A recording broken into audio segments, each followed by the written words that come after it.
1965 में नुकसान उठाया। 1965 में क्या हुआ? पाकिस्तान ने आक्रमण किया। उस समय थोड़ी गनीमत यह थी कि लाल बहादुर शास्त्री प्रधानमंत्री थे। उन्होंने पूरी ताकत से पाकिस्तानी आक्रमण का जवाब दिया। भारतीय सैनिकों ने पाकिस्तानी सैनिकों को पीछे तक खदेड़ दिया। तब अमेरिका बीच में आया और अमेरिका ने दबाव डाला, और अमेरिका ने जो दबाव डाला वो इस बात का कि पाकिस्तान के साथ संधि करो। माने भारतीय सैनिकों ने पाकिस्तानी सैनिकों को खदेड़ दिया था बहुत पीछे तक। लाहौर और रावलपिंडी तक भारतीय सैनिकों का कंट्रोल स्थापित हुआ था। लेकिन अमेरिका के दबाव में आकर लाल बहादुर शास्त्री को समझौता करना पड़ा। लाल बहादुर शास्त्री नहीं चाहते थे वो समझौता। एक बार तो लाल बहादुर शास्त्री ने अमेरिकी दबाव को एक किनारे लगा दिया। अमेरिका ने धमकी क्या दी कि उस समय अमेरिका से लाल रंग का गेहूं आता था इस देश में, PL-480 के नाम पर। जो बुजुर्ग लोग यहां बैठे हैं वो जानते होंगे कि अमेरिका से वो जो लाल रंग का गेहूं आता था 1965 के साल में, उसको अमेरिका में जानवर भी नहीं खाते थे, उसको भारत को बेचा जाता था। तो लाल बहादुर शास्त्री ने अमेरिकी धमकी के सामने झुकने से मना कर दिया। तो अमेरिका ने क्या कहा कि हम आपको गेहूं देना बंद कर देंगे। शास्त्री जी ने कहा बंद कर दो, हमें आपका गेहूं चाहिए भी नहीं। तो फिर अमेरिका की धमकी आई कि आपके लोग भूखे मर जाएंगे। शास्त्री जी ने कहा हम भूखे मरेंगे, लेकिन हमको अपमानजनक शर्तों पर यह संधि मंजूर नहीं है आपसे। और शास्त्री जी ने हिम्मत दिखाई, PL-480 का गेहूं खरीदना बंद कर दिया।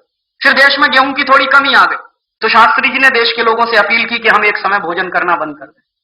और देश के करोड़ों लोगों ने शास्त्री जी की बात का जवाब दिया। करोड़ों लोगों ने सोमवार को व्रत रखना शुरू कर दिया। इस घटना से सिद्ध क्या होता है? इस देश का कोई भी नेता जनता से जब भी कोई कुर्बानी मांगता है तो जनता कभी पीछे नहीं हटती। सवाल नेताओं की इंटीग्रिटी का है। जनता इस देश में बहुत मजबूत है, जनता कभी सरेंडर नहीं करती। जनता ने भूखा रहना मंजूर किया, लेकिन शास्त्री जी पर इस बात का किसी आदमी ने दबाव नहीं डाला कि आप अमेरिका से गेहूं खरीदिए, हम भूखे नहीं रहेंगे।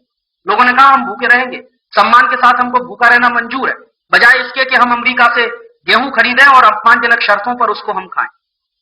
लेकिन दूसरी बार शास्त्री जी दबाव में आए और फिर भारत के ही अंदर के नेता अमेरिका समर्थन के हो गए, और भारत के नेताओं ने फिर शास्त्री जी को कहना शुरू किया कि पाकिस्तान से समझौता करना चाहिए और पाकिस्तान से समझौता करना पड़े। तो शास्त्री जी बहुत ही बुझे मन से, दबे हुए मन से गए ताशकंद समझौता करने के लिए, और ऐसा समझौता हुआ कि वो वापस नहीं लौटे।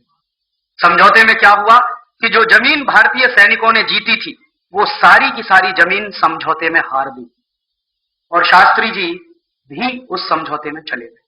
शास्त्री जी की डेड बॉडी लौटी थी ताशकंद से, शास्त्री जी नहीं लौटे।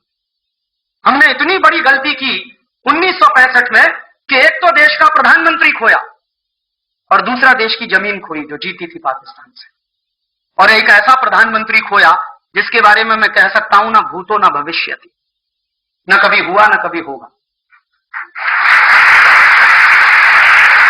जब युद्ध शुरू हो गया था पाकिस्तान की तरफ से, तो शास्त्री जी ने सारे देश के लोगों से एक अपील की थी कि घर का पैसा बचाओ, खर्चे कम करो, क्योंकि युद्ध के समय में सेविंग्स की बहुत जरूरत होती है सरकार, और जिस देश में सेविंग्स जितनी ज्यादा होती हैं डोमेस्टिक स्तर पे, घरेलू स्तर पे, वो देश युद्ध उतने ही अच्छे तरीके से लड़ सकता है।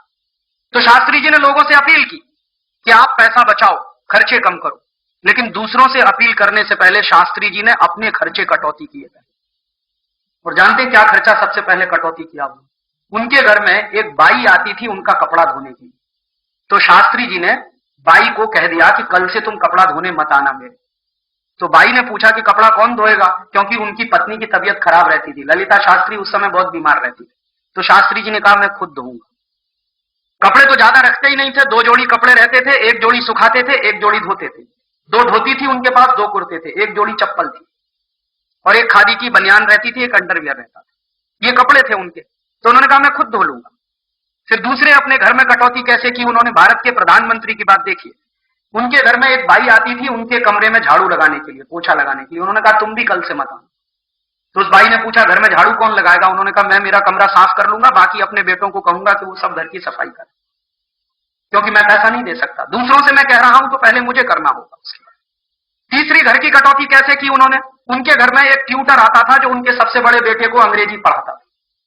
उनका बेटा अंग्रेजी में फेल हो गया, तो एक बड़ा ट्यूटर आता था घर में पढ़ाने के लिए। तो शास्त्री जी ने कहा कि कल से तुम मत आना। तो उस ट्यूटर ने कहा कि आपका लड़का बहुत कमजोर है अंग्रेजी में, और वो पास नहीं होगा तो 1 साल उसका बर्बाद हो जाएगा। उन्होंने कहा इस देश के लाखों करोड़ों बच्चे फेल हो जाते हैं, मेरा बेटा भी फेल हो जाएगा, कौन सी इसमें खास बात है?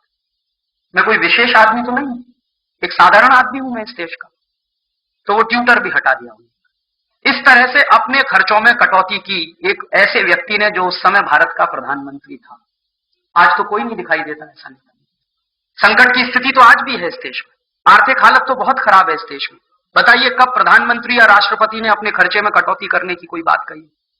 आज के नेताओं ने तो अपने खर्चे 3-3 गुने बढ़ा लिए। आपको मालूम है सभी नेताओं की पगारें 3-3 गुनी बढ़ गई।